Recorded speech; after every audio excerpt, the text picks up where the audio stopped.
September 7, 2025. The Grotto of Massabielle in Lourdes, France. 3,000 pilgrims gathered for evening rosary. Among them, a woman who hadn't walked in 15 years, a 12-year-old boy with terminal leukemia, and a paralyzed Franciscan friar. By the time prayers ended, all three would be healed. Doctors would have no explanation. The world would witness the impossible. Subscribe and turn on notifications. This is documented fact with medical records and video evidence that challenges everything we think possible. Lourdes, France. Population 15,000. For 167 years, millions have sought miraculous healing through the Virgin Mary's intercession. The story began in 1858 when 14-year-old Bernadette reported 18 apparitions. A spring emerged where the lady told her to dig. That water flows at 27,000 gallons daily. 72 official miracles have been recognized. Countless others reported but never officially declared. September 2025. Autumn pilgrimage season. Marie-Claire Dubois arrived September 5th. Age 58. Retired teacher from Lyon. 15 years of severe rheumatoid arthritis had destroyed her joints. Twisted hands, damaged knees, constant pain. She walked only with crutches. Multiple surgeries failed. Her daughter Isabel convinced her, "Just come. Pray. Let God decide." Pierre Moreau, age 12, arrived September 6th with parents Jean-Paul and Sophie. Acute lymphoblastic leukemia diagnosed 14 months prior. Chemotherapy failed. Cancer no longer responding. Doctors suggested preparing for the worst. His parents brought him to Lourdes in desperate faith. Brother Thomas Benedetti arrived September 7th. Franciscan friar, 34, from Milan. 4 years earlier, motorcycle accident severed his spinal cord at T4. Paralyzed from mid-chest down. Wheelchair dependent. He came seeking not healing but peace with his condition. September 7th, 3 o'clock. The daily rosary began at the grotto. Hundreds gathered before the rocky outcropping where Bernadette saw visions. Wheelchairs lined front rows. The sick, elderly, disabled closest to the grotto. Behind them stood those with invisible burdens, grief, despair, spiritual desolation. Marie-Claire sat in a wheelchair, Isabel standing behind her. Pierre rested in his father's lap, too weak to stand. Brother Thomas positioned his wheelchair at the edge, wooden rosary in hand. The priest began, "In the name of the Father, and of the Son, and of the Holy Spirit." 3,000 voices responded in unison. The rosary progressed. Joyful mysteries, Annunciation, Visitation, Nativity. As prayers continued, something shifted. Not dramatic, but unmistakable. The temperature seemed to warm. Light took on golden quality. Peace descended beyond natural explanation. Marie-Claire felt warmth spreading through her twisted hands. Not burning, gentle heat. The warmth intensified, spreading up her arms. The constant ache began to diminish. Pierre stirred, opening eyes wide, sitting straighter. Jean-Paul felt his son's body gain energy it didn't have moments before. Brother Thomas felt tingling in his legs. Impossible. Severed spinal cords don't regenerate. But the sensation persisted. Whispers spread through the crowd. Something was happening. The rosary reached luminous mysteries, baptism, wedding at Cana, proclamation of the kingdom. Marie-Claire's hands began straightening. Not instantly, gradually over 2 to 3 minutes.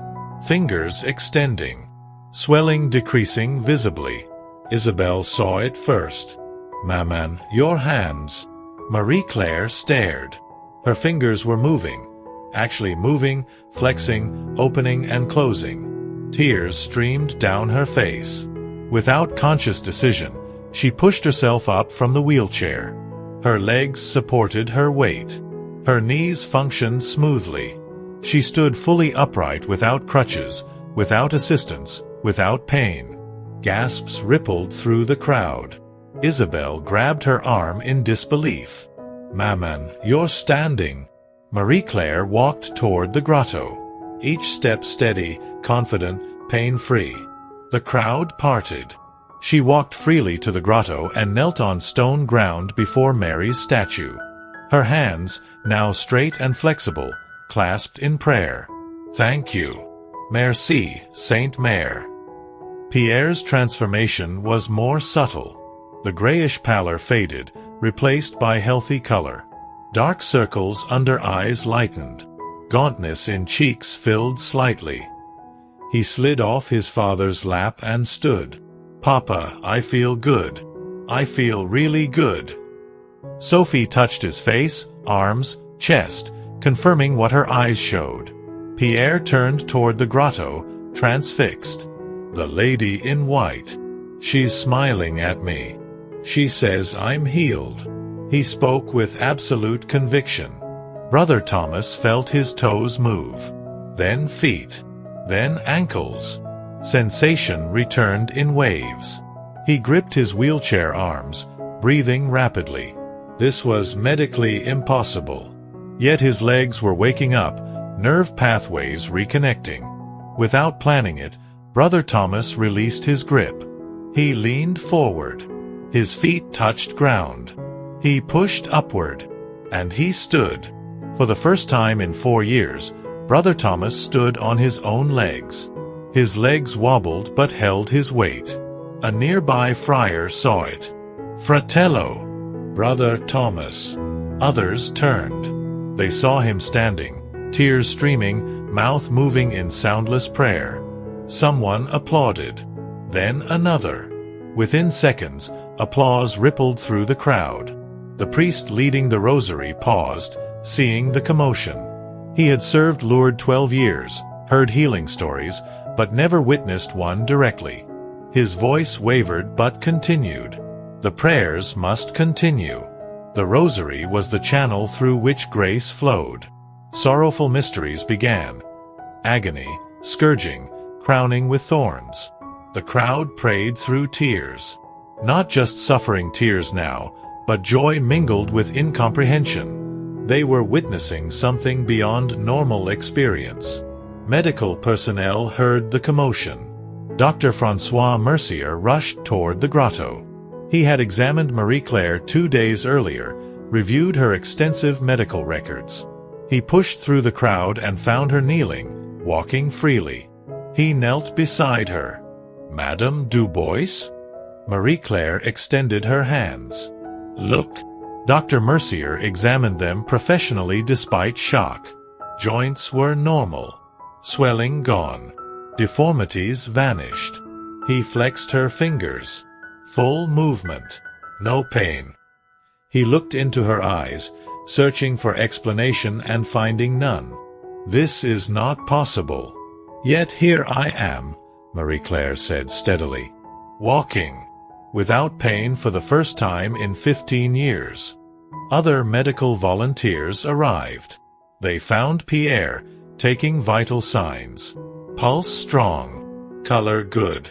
Energy remarkable for a child whose records documented severe anemia and treatment-resistant leukemia. Dr. Catherine Rousseau examined him. "He needs immediate blood work. We must document his condition right now." The rosary concluded with glorious mysteries: resurrection, ascension, descent of the Holy Spirit. The priest's voice strengthened, sensing profound grace flooding the grotto. The crowd responded with unprecedented fervor. As final prayers ended, 3,000 people stood in silence. The sun cast golden light across the grotto. Marie-Claire knelt with healed hands. Pierre stood radiating vitality. Brother Thomas stood beside his wheelchair.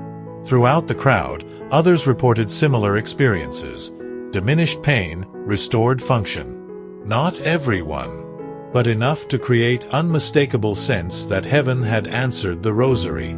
Within 2 hours, Marie-Claire, Pierre, and Brother Thomas were at the Lourdes Medical Bureau. Established 1883, The Bureau maintained rigorous standards, employing skepticism as deliberately as faith communities employed hope. Dr. François Mercier led examination. Marie-Claire submitted to comprehensive testing. He photographed her hands extensively, measured finger range of motion with goniometer, palpated each joint. Zero pain. Full normal range. No inflammation detectable. He retrieved X-rays from 3 weeks earlier showing severe joint space narrowing, bone erosion, osteophytes, classic advanced rheumatoid arthritis. He ordered new X-rays. Within 90 minutes, comparison images were available. The differences were undeniable. Joint spaces nearly obliterated now appeared normal. Bone erosion clearly visible had resolved. The hands appeared to belong to different people. He requested complete records from Lyon. Her rheumatologist, Dr. Alain Bernard, transmitted 15 years of documentation. The progression was thoroughly charted. Dr. Mercier reviewed every page seeking factors explaining spontaneous remission. He found nothing. Structural joint damage doesn't reverse. He examined her knees. Normal flexion and extension. No crepitus. She walked smoothly across the room, symmetrical, no pain compensation. Knee X-rays again showed impossible improvement. Dr. Mercier sat across from Marie-Claire. Your current condition doesn't match your medical history. Joint damage documented 3 weeks ago isn't present today. I cannot explain this medically. These changes would require months or years through any known biological process. And structural damage of your severity doesn't reverse naturally. So what are you saying? That what happened to you has no medical explanation I can provide. I'll forward this to the International Medical Committee for review. Pierre's examination was conducted by Dr. Catherine Rousseau. She drew blood immediately, ensuring samples before physiological changes from excitement. Complete physical examination showed no obvious leukemia signs. No enlarged lymph nodes. No hepatosplenomegaly. Healthy skin color. Age-appropriate activity. Blood work came back within 4 hours. His white blood cell count, severely abnormal 6 weeks earlier, was now normal. Hemoglobin, dangerously low requiring transfusions, was normal. Platelet count normal. Liver function normal. Every abnormal marker was now normal. She called his Paris oncologist, Dr. Marc Fontaine. His complete blood count is normal. 6 weeks ago he had 20% blasts. Now normal CBC. Long silence. We need immediate bone marrow biopsy. Tomorrow morning. This could be temporary or laboratory error. Pierre underwent biopsy September 8th. Samples sent to Lourdes and Toulouse laboratories. Results within 24 hours. No evidence of leukemic cells. Bone marrow showed normal hematopoiesis. No cancer detected. Dr. Fontaine requested slides sent to Paris for review. He examined them September 10th. His report, I can offer no medical explanation for complete disappearance of leukemic cells. The rapidity and completeness is unprecedented in my experience. Brother Thomas underwent neurological examination by Dr. Alessandro Mariani, Italian neurologist specializing in Lourdes healing evaluations. Over 20 years, he had confirmed spontaneous recovery in 0 neurological cases. Spinal cord injuries don't heal. He reviewed Brother Thomas's records, including post-accident MRI. Spinal cord transection at T4 was clearly visible, complete severing, no tissue continuity. Such injuries result in permanent paralysis. No exceptions. Yet Brother Thomas walked across the examination room. Dr. Mariani conducted complete neurological examination. Sensory testing showed normal sensation in legs, light touch, pain, temperature.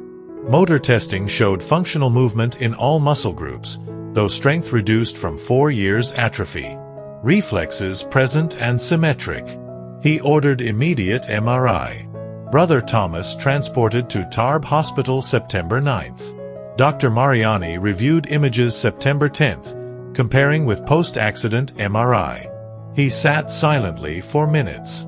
The spinal cord, completely transected 4 years earlier, now showed continuity. Severed tissue was somehow reconnected. The gap clearly visible in original imaging was gone. He contacted Brother Thomas's Milan neurosurgeon, Dr. Giuseppe Romano. "Giuseppe, look at these images." Dr. Romano viewed them, comparing with originals. "This cannot be the same patient. The spinal cord anatomy is completely different." "It is the same patient. I verified identity personally. 4 years ago, complete transection. Today, intact cord." Silence. "I don't know what to tell you. What you're describing is medically impossible. But if images are accurate and patient ID certain, I have no explanation." 3 people. 3 impossible healings. Medical documentation defying understanding. What happened next would challenge the nature of reality itself. Word spread rapidly. Media requests flooded in. Smartphone videos circulated widely showing Marie-Claire standing, Pierre gaining vitality, Brother Thomas rising. The sanctuary rector, Father Philippe Bourdin, convened emergency meeting September 8th. 3 simultaneous healings was unprecedented. This required immediate, careful response. "Document everything," he instructed. "Every witness, every medical record, every photograph." Church credibility depends on rigorous investigation, not premature claims. The Archives Department began formal witness interviews. Researchers interviewed pilgrims individually, recording testimonies on video. Each witness described exactly what they saw, when, and their response. Isabelle Dubois testified September 9th. "My mother has been disabled 15 years. 3 days ago, she could barely walk 20 meters with crutches. Constant pain. Deformed hands couldn't hold a pen. I helped her dress that morning." She paused, emotional. "During the Rosary, I stood behind her wheelchair, hand on her shoulder. I felt her body change. There was warmth, then tension in her shoulders. When I looked at her hands, they were straightening. I watched it happen over 2 or 3 minutes. Swelling went down. Fingers extended. Then she stood up without help and walked to the grotto. I understand skepticism. If I hadn't been there, I wouldn't believe it. But it happened during that Rosary while we prayed to the Virgin Mary." Jean-Paul and Sophie Moreau interviewed September 10th with Pierre present. Sophie spoke first, voice shaking. "Our son has been dying. Doctors told us 2 weeks ago to prepare. The leukemia wasn't responding. We brought him because we didn't know what else to do." Jean-Paul continued. "During the Rosary, Pierre sat in my lap exhausted. Halfway through, he sat up straight. I felt the change. His body had energy it didn't have minutes before. He slid off my lap, stood, and said he felt good. He hasn't said that in over a year." Sophie touched Pierre's face. Then he said he saw the lady in white smiling, telling him he was healed. "My son doesn't make things up. When he says he saw her, I believe him." Pierre was asked if he wanted to speak. He nodded. "I saw her. She was really pretty. Blue sash and white dress. She smiled at me and I felt warm inside. She didn't say words out loud, but I heard her in my head. She said I was healed and to tell everyone she loves them." "Were you scared?" "No. She made me feel safe. Like nothing bad could happen when she was there." Brother Thomas testified September 11th in Monastery Chapel, fellow Franciscans nearby. "I came seeking peace, not healing. I had accepted my paralysis as God's will. I was not praying for healing during that Rosary. I prayed for grace to serve God faithfully despite limitations. He chose words carefully. During luminous mysteries, I felt tingling in legs. I thought phantom sensation. But it grew stronger. I felt toes, feet, ankles. Then muscles engaging I hadn't felt in 4 years. He looked at his legs. I cannot explain what happened medically. My spinal cord was completely severed. I saw the scans. What happened isn't medically possible. But I'm standing here. I walked from my room this morning without assistance. Either medical science is incomplete in understanding spinal injury, or God directly intervened during that rosary. What I know is I'm grateful, humbled, and trying to understand what God wants from me now. Over 2 weeks, more than 200 testimonies were collected. Not all witnessed healings directly. Many were too far away. But many testified to sensing something unusual. A peace, a warmth, a quality of light, collective awareness that grace was being poured out unusually. Dr. Elena Vasquez, Madrid physician present that evening, testified September 15th. I am trained to observe critically. During that rosary, I observed changes in multiple people. The wheelchair woman stood and walked. A frail child became energetic. A wheelchair man stood up. These weren't mass hysteria. These were discrete physical changes. I examined the woman's hands afterward. I'm a rheumatologist. I recognized severe rheumatoid arthritis signs before the rosary. After, her hands appeared normal. I cannot explain medically, but I cannot deny what I observed. Father Michel Blanc, who led the rosary, testified September 12th. I've led rosary at the grotto hundreds of times. That evening was different. Halfway through decades, I sensed something changing. Not visible or audible, but unmistakable. The prayers felt more powerful, more connected to divine presence. When I learned about the healings afterward, I wasn't surprised. Something extraordinary had happened. Grace had been poured out abundantly. The Diocese of Tarbes and Lourdes moved swiftly. Bishop Jean-Marc Micas appointed Investigative Commission September 14th, theologians, canon lawyers, medical consultants, clergy. Their mandate: investigate thoroughly, maintain skepticism, distinguish genuine miraculous events from natural occurrences, protect faithful from false claims. Father Jacques Perrin, moral theologian chairing the commission, outlined methodology September 16th. We examined 3 questions. First, did healing actually occur? Requires medical documentation proving condition existed and no longer exists. Second, is there natural explanation? Requires specialist consultation evaluating whether spontaneous remission, misdiagnosis, or other factors account for improvement.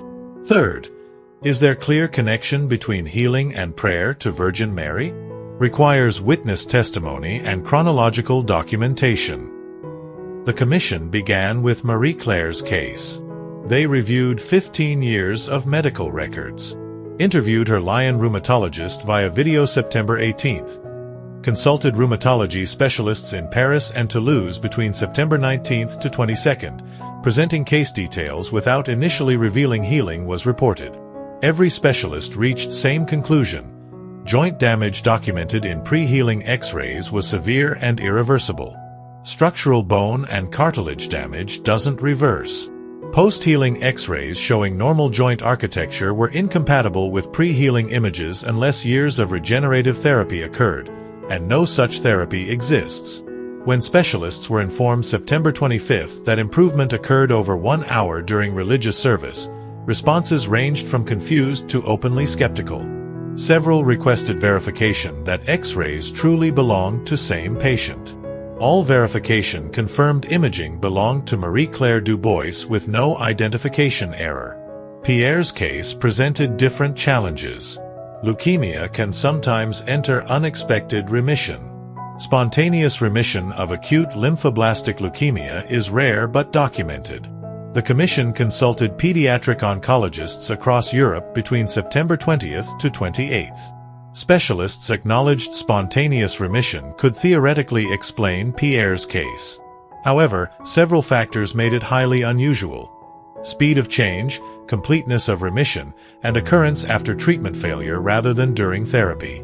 Dr. Fontaine testified via video September 29. In 30 years, I've never seen spontaneous remission in treatment-resistant patients. Could it happen theoretically? Yes. The immune system occasionally eliminates cancer through mechanisms we don't understand. But timing, during religious service at Lourdes while family prayed, suggests factors beyond random chance. Brother Thomas's case was medically most inexplicable.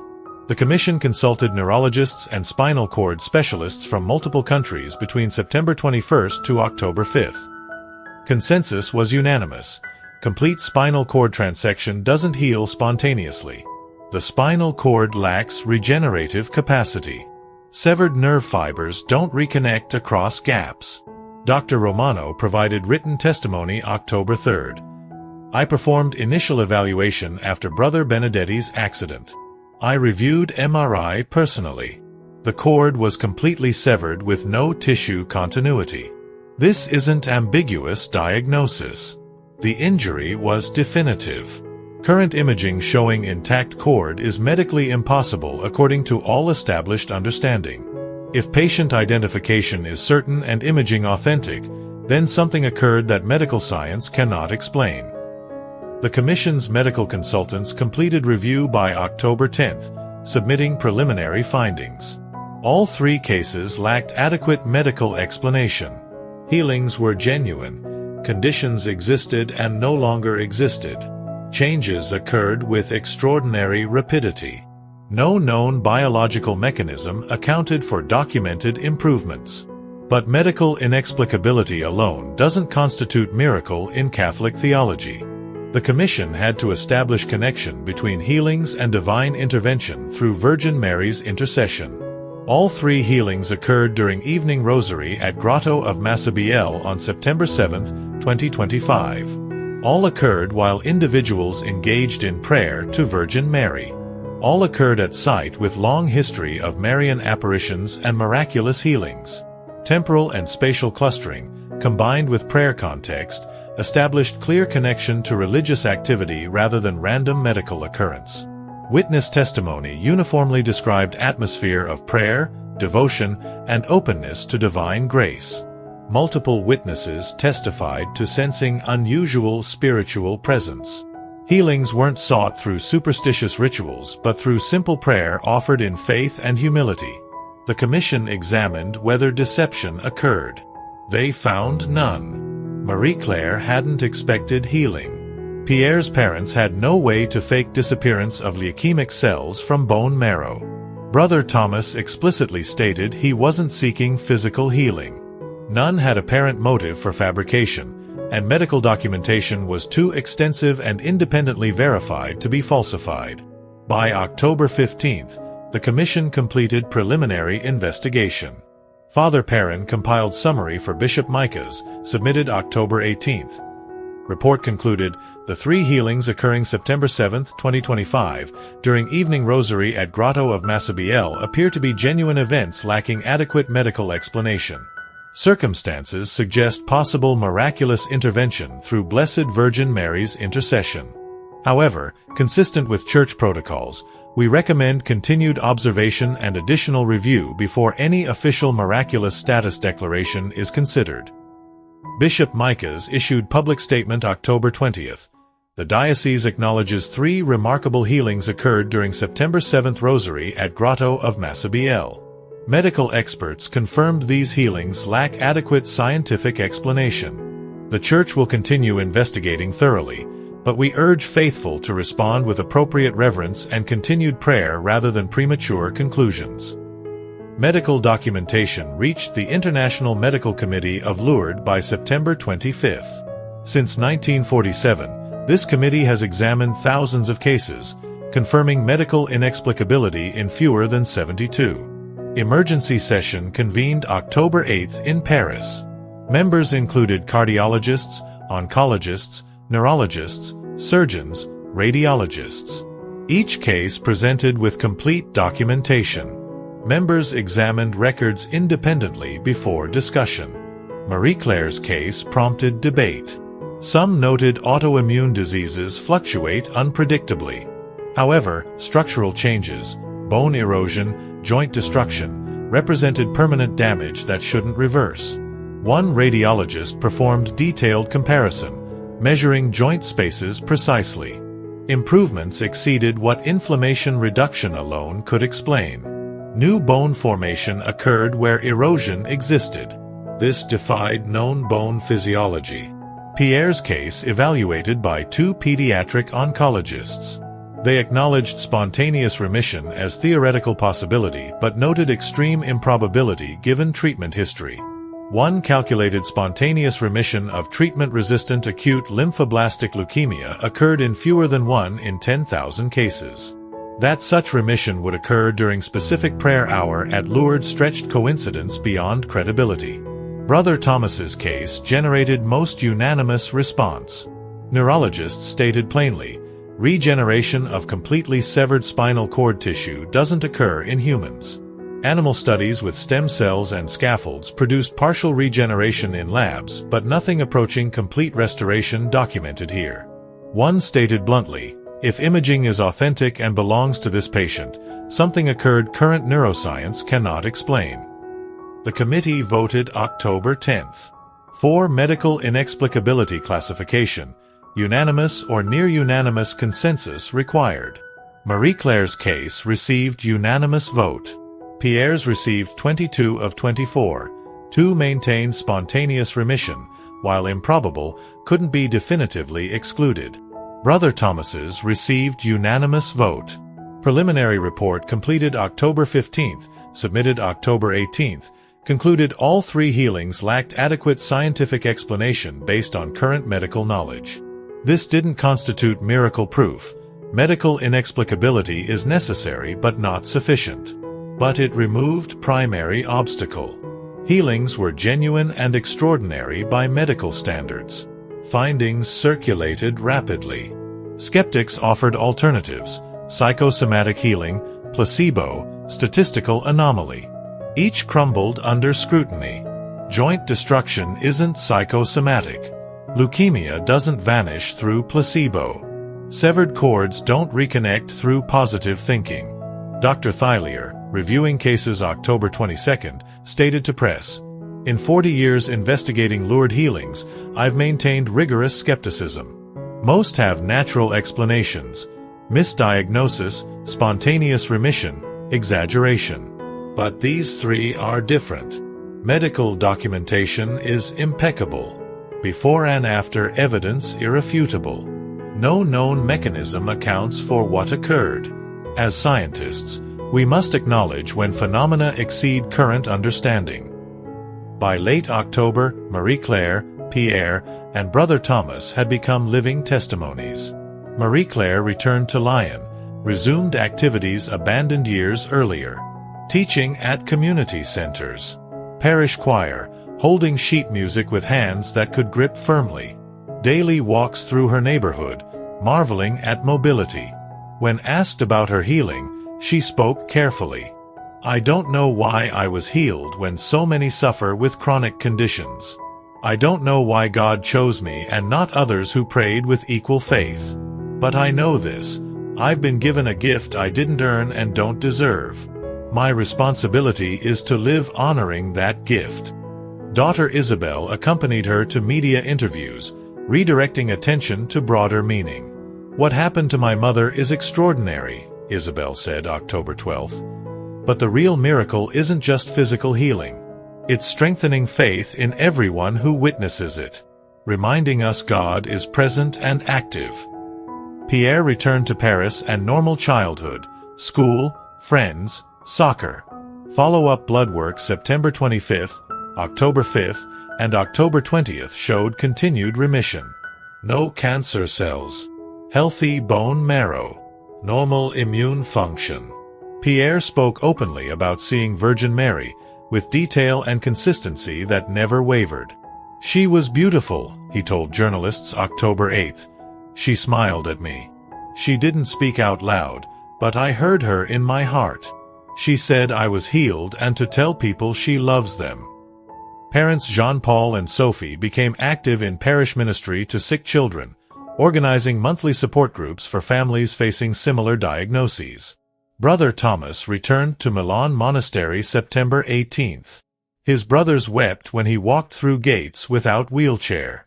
He insisted wheelchair accommodations remain. Others may need them. They remind us God works through both healing and suffering embraced with faith. He requested assignment to hospital chaplaincy, specifically spinal cord injury rehabilitation. I want to serve those living what I lived 4 years. Tell them life is possible and meaningful even from wheelchair. Tell them God is present in both suffering and healing. By mid-October, Brother Thomas visited Milan's rehabilitation hospital twice weekly. He shared his story honestly. Accident, paralysis, for years adjusting, unexpected healing. But emphasized acceptance over expectation. I didn't go to Lourdes expecting healing. I sought peace with my condition. God gave more than I asked.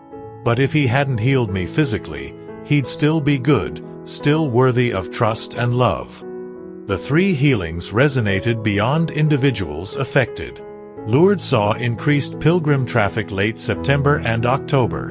Thousands came seeking similar healing. Sanctuary staff emphasized consistently, healing, physical or spiritual, wasn't guaranteed. Father Bourdin preached repeatedly, God isn't a vending machine where we insert prayers and receive miracles. God is loving Father who sometimes heals bodies and always offers to heal souls. Pilgrims leaving without physical healing but with renewed faith have also experienced miracle. The Lourdes healings remind us faith isn't escape from reality but encounter with reality deeper than what we see or measure. The question remains, what does it mean? Late October 2025. 7 weeks after healings. Lourdes continued daily rhythms, masses, processions, pilgrims. But something shifted. Staff noticed immediately. Pilgrims prayed with different intensity, as if expecting grace rather than merely hoping. Evening Rosary drew larger crowds. People lingered at springs.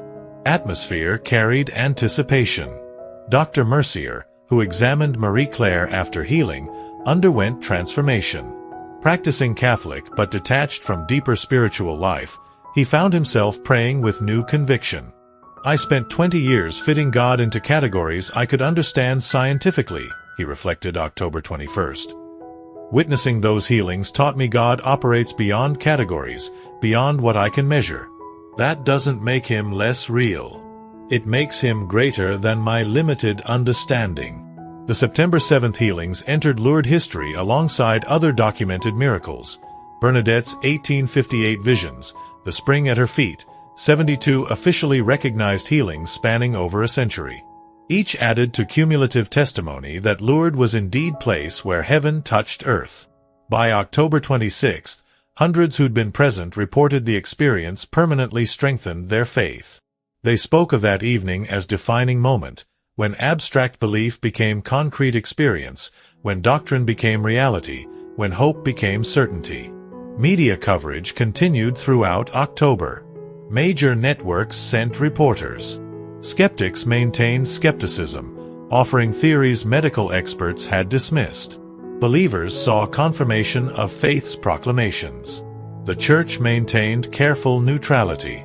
No official miraculous declaration would be made for years, perhaps decades.